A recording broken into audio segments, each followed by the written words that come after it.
क्या आप भी डेली सुबह आके ये चेक करते हो कि कौन सा बिल का पेमेंट हो गया, कौन सा बिल का पेमेंट नहीं हुआ, कौन सा बिल का डेट चला गया, पेमेंट का डेट चला गया? या अगर आप स्कूल में हो या कॉलेज में हो या किसी ऑफिस में हो जहाँ पे क्लाइंट से पैसा लेना है, उनको डेट दिया गया है, वो डेट के हिसाब से पैसा आ गया कि नहीं आया, पेमेंट आया कि नहीं आया, या वो पेमेंट डेट चला गया, आप उसको फॉलोअप करना है, या कितने दिन उसने मिस कर गया। ठीक है, अगर यही चीज़ आप डील करते हो डेली आके और इसमें आपका घंटा 1.5 घंटा अगर आपका वेस्ट होता है, तो ये वीडियो आपके लिए है। लास्ट तक मिस ना करिए और इस वीडियो को ध्यान से देखिए, क्योंकि ये डेली लाइफ में लाइव एग्जांपल्स के साथ मैं आपको बता रहा हूँ।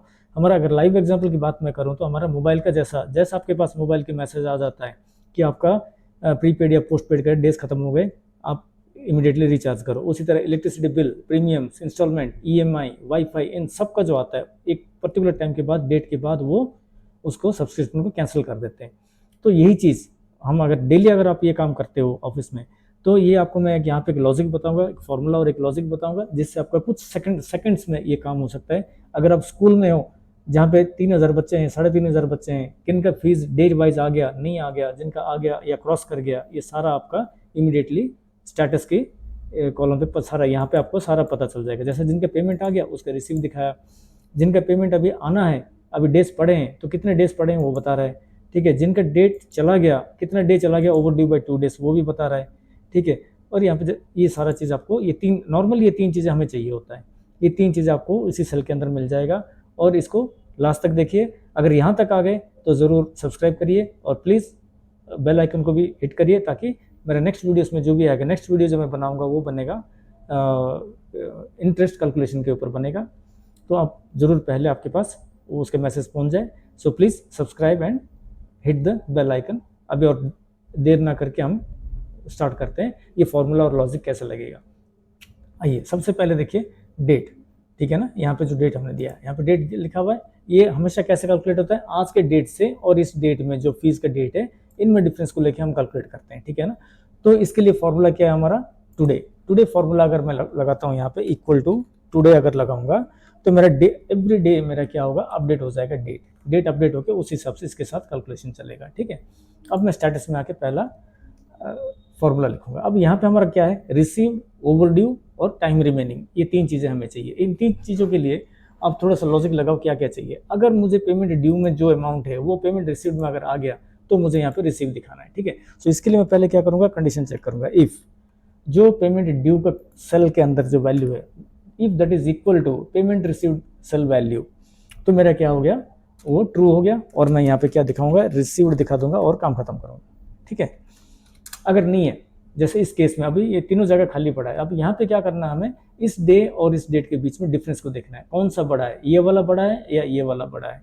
जैसे इस केस में ये वाला बड़ा है, इस केस में ये वाला बड़ा है। जिस केस में आज का डेट बड़ा होगा वहां पे हम ओवरड्यू दिखाएंगे, जिस केस में फी डेट बड़ा होगा वहां पे हम दिखाएंगे डेट रिमेनिंग। ठीक है, तो अब यहाँ पे दूसरा कंडीशन लगाते हैं, कहाँ पे, फॉल्स पे लगा रहा हूँ। ठीक है, इफ ठीक है, ये डेट जो आज का डेट है मेरा, इसको मैं एब्सोल्यूट सेल रेफरेंस करूंगा, क्योंकि जब सेल को ड्रैग करूंगा तो ये नीचे चला जाएगा। ठीक है, तो इसको मैं लॉक कर दूंगा। लॉक करके अगर ये मेरा इस डेट से बड़ा है, जो फी डेट से अगर बड़ा है, ठीक है ना, तो क्या आएगा, ओवरड्यू आना चाहिए। तो मैं यहाँ पे क्या लिखूंगा, ओवरड्यू बाई देने के बाद स्पेस दे रहा हूँ, स्पेस देके डबल कोट्स बंद किया, यहाँ पे एंड ऑपरेटर लगा के मैं डेज कैलकुलेट करूंगा, कितने डेज हो गया, ओवरड्यू कितने डेज हो गया। ठीक है ना, बाई यहाँ पे तो डेज कैलकुलेट करने का फॉर्मूला क्या है, यहाँ पे हमने लिखेंगे डेज, DAYS फंक्शन यूज करेंगे।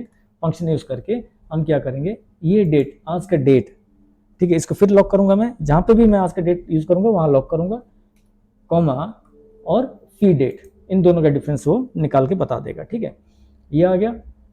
आने के बाद डेज बाई 2 डे, 1 डे या जो भी है। ठीक है, तो इसके लिए क्या करूंगा, यहाँ पे एंड लगाऊंगा, एंड लगा के फिर मैं हल्का सा स्पेस, देन DAY/S, अगर एक डे होगा तो एक डे, अगर एक से ज़्यादा होगा तो S लग जाएगा। ठीक है, और इसको मैंने डबल कोट से बंद किया। बंद करने के बाद ये मेरा ट्रू वैल्यू खत्म हुआ यहाँ पे। ठीक है, ट्रू वैल्यू। अब फॉल्स में क्या आएगा, अगर मान के चलो इस केस में क्या होगा, ये इससे बड़ा है, आज के डेट से ये वाला डेट बड़ा है। ठीक है, सो यहाँ पे फिर वही डेज वाला फंक्शन लगाऊंगा, डेज कौन सा है, ये वाला डेट, ठीक है। अगर इससे बड़ा है आज वाला डेट के साथ, तो आज वाला डेट को क्या करूंगा मैं, लॉक करूंगा F4 देके, ठीक है। लॉक कर दिया। लॉक करने के बाद यहाँ पे क्या लिखूंगा मैं, इतनी डेज, ये क्या आएगा, नंबर ऑफ डेज आएगा, 1 दिन 2 दिन 10 दिन 8 दिन जो भी आएगा ये रिमेनिंग आएगा, ठीक है। रिमेनिंग लिखना है मैंने, तो एंड लगा के एंड% का ऑपरेटर लगाया मैंने, लगा के then double quotes space DAYS days remaining लिख दिया, ठीक है। लिख के अंदर वाले इफ का ब्रैकेट बंद किया और बाहर वाले इफ का ब्रैकेट बंद कर रहा हूँ, ठीक है। ये करने के बाद एंटर कर रहा हूँ, देखते हैं क्या आ गया, रिसीव्ड आ गया। अब इसको मैं नीचे ड्रैग करता हूँ, देखो नीचे ड्रैग करने के बाद हमें जैसे जो ऑर्डर में चाहिए उसी ऑर्डर में आ गया। ये आपका फॉर्मूला है, ठीक है। तो यहाँ पे ये हर डेली हर रोज, अगर मैं हर रोज की बात करूँ तो लेन देन का ही चलता है, किसका डेट हो गया वो पैसा उसका फोन आ जाएगा, भाई ये हो गया। अगर आप ऑफिस में हो, आप क्लाइंट डील कर रहे हो या लोन दे रहे हो किसी को, तो उनके इंस्टॉलमेंट्स का टाइम आ गया, तो इस तरह से आपको पहले ही पता चल जाएगा आते ही कुछ क्लिक्स में, विद इन सेकेंड्स। अगर आप ये लॉजिक और ये फॉर्मूला अगर यूज करोगे तो कुछ सेकेंड्स में। यहाँ पे तो चलो मैंने 4 बंदों का नाम है, अगर ये 4000 का नाम होता या 40,000 का नाम होता तो फिर क्या करते। यहाँ पे हम आप कैसे इसको सिलेक्ट करेंगे, जाके फिल्टर लगा दिया, फिल्टर लगा के मैंने ओवर ड्यू वाले कितने हैं, ठीक है, ओवर ड्यू वाले उठा लिया, या रिसीव्ड वाले कितने होंगे, कितने रिसीव हो गया, रिसीव वाले दिखा दिया, बाकी नहीं हुआ, या ओवर ड्यू बाई 2 डेज से 8 डेज रिमेनिंग है, ठीक है। रिमेनिंग वाला को तो हमें कोई टेंशन नहीं है, जिनका ओवर ड्यू वाला निकाल दो, ठीक है। तो सारे निकल जाएगा, आपको पता चल जाएगा किस किस का ओवर ड्यू हो गया, ठीक है। तो इस तरह से हम बाई डेज हम बता सकते हैं कितने डेज हो गया, ये हो गया, ठीक है। हाँ, एक यहाँ पे एक और काम कर सकते हो, एक ही कॉलम में ये सारा नाम दिखा गया, यहाँ पे रिसीव्ड रिमेनिंग ओवर ड्यू, ठीक है। यहाँ पे मैंने स्पेलिंग गलत कर रखा है, इसको हम सेट कर देते हैं ओवर ड्यू बाई, ठीक है। ये हो गया सेट, ठीक है। यहाँ से हम इसको कॉपी कर लेते हैं सारा, ताकि सारे में वही ओवर ड्यू आ जाए, ठीक है, आ गया, ठीक है। तो इस तरह से हम कर सकते हैं। हाँ, डेज को हम अलग सेल में भी डाल सकते हैं, भाई कितने दिन हो गया वो अगर अलग निकालना है, आपने करना क्या है, कुछ नहीं करना, सिर्फ इक्वल देके डेज लिखना है। डेज लिख के कौन सा बड़ा है इसको पहले रखो, लॉक कर दिया, कॉमा, अगर मैं इसको दे रहा हूँ, ठीक है, तो यहाँ पे बता देगा कितने डेज का फर्क है, ठीक है, 1 डे का फर्क है, ठीक है, 1 डे फर्क दिखा देगा। तो हम इस तरह से भी अलग अलग कॉलम्स बना सकते हैं। सो इस तरह से हमें पेमेंट्स का लेना देना, कब देना है, कब ये करना है, कितना दिन एक्सीड हो गया या कितना दिन अभी पड़ा है, वो सारा डिटेल जानने के लिए हम ये फॉर्मूला को और ये लॉजिक को लगा के हम घंटों का काम सेकेंड्स में कर सकते हैं। तो थैंक यू फॉर वॉचिंग।